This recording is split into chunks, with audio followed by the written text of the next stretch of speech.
होता है तब कई तरह के रेडिएशंस इस तरह के हमले से बाहर आते हैं।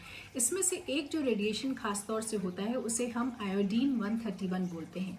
ये खास तौर से जो हमारी थायराइड ग्लैंड होती है यानी कि गले में जो ग्रंथि होती है वहाँ पहुँच करके ये थायराइड का कैंसर करने की संभावनाएं रखता है। ये काफ़ी ज़्यादा विषैला तत्व होता है और इसी से सुरक्षा करने के लिए एक खास तरह की दवा होती है जिसे हम पोटेशियम आयोडाइड बोलते हैं।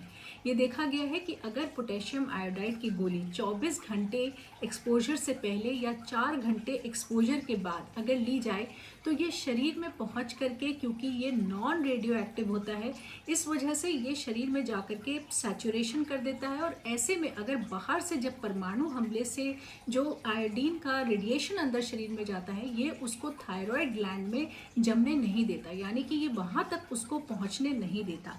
अब ये जो आयोडीन का रेडिएशन है ये खास तौर से जो रेडियो एक्टिव पार्ट है ये हमारे जो है स्किन के द्वारा या खाने के द्वारा या सांस की नली के द्वारा शरीर के अंदर जा सकता है।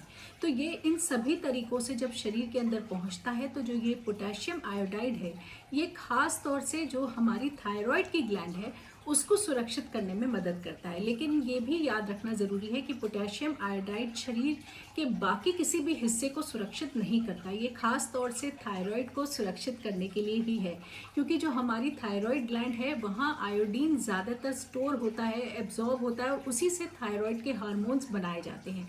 इसलिए थायराइड को सुरक्षित करने के लिए इस दवा का इस्तेमाल किया जाता है। अब कई बार लोग ये भी सोचते हैं कि नमक में आयोडीन की मात्रा ज़्यादा है या खाने की किसी चीज़ में अगर आयोडीन की मात्रा ज़्यादा है तो अगर हम उसका सेवन करेंगे तो भी हम रेडिएशन से बच सकते हैं, लेकिन ऐसा नहीं है। इसके लिए खास तौर से पोटेशियम आयोडाइड ही लेने की ज़रूरत होगी।